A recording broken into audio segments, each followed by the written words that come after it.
استاد شاگرد سے تم کل اسکول کیوں نہیں آئے؟ شاگرد جناب میں نے خواب میں دیکھا کہ میں مر گیا ہوں۔ استاد دوسرے شاگرد سے تم کیوں نہیں آئے تھے؟ دوسرا شاگرد سر میں اس کے جنازے میں شریک تھا۔ شوہر میں نے آج دوست کو کھانے پر بلایا ہے۔ بیوی آپ پاگل تو نہیں ہو گئے ہیں؟ پورا گھر پھیلا پڑا ہے، برتن بھی نہیں دھلے، کپڑے بھی نہیں دھلے، نہ کھانا پکا ہے اور میں اب کچھ پکا بھی نہیں سکتی، وقت بالکل نہیں ہے۔ شوہر یہ سب دکھانے کے لیے ہی تو بلایا ہے کیونکہ وہ بیوقوف شادی کرنے کا سوچ رہا ہے۔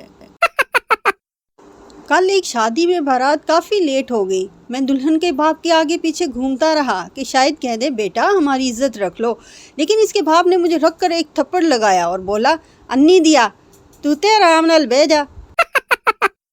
میاں بیوی ہونے والے داماد کے بارے میں باتیں کر رہے تھے۔ شوہر لڑکا اچھا ہے، کھلی رنگت، اونچا قد، فرما بردار اور ناک نقشہ بھی اچھا ہے، کیا خیال ہے؟ بیوی لیکن اس میں ایک خرابی ہے، جب ہنستا ہے تو اس کے لمبے لمبے دانت باہر آ جاتے ہیں اور چہرہ برا لگنے لگتا ہے۔ شوہر اپنی بیٹی سے ذرا اس کی شادی تو ہونے دو، پھر نہ کبھی اسے ہنسنے کا موقع ملے گا اور نہ ہی لمبے دانت نظر آئیں گے۔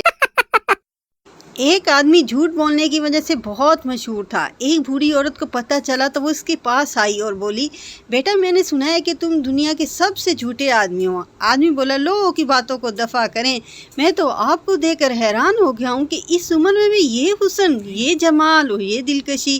بوڑھی عورت شرماتے ہوئے بولی ہائے اللہ، لوگ بھی کتنے ظالم ہیں، اچھے بھلے انسان کو جھوٹا کہتے ہیں۔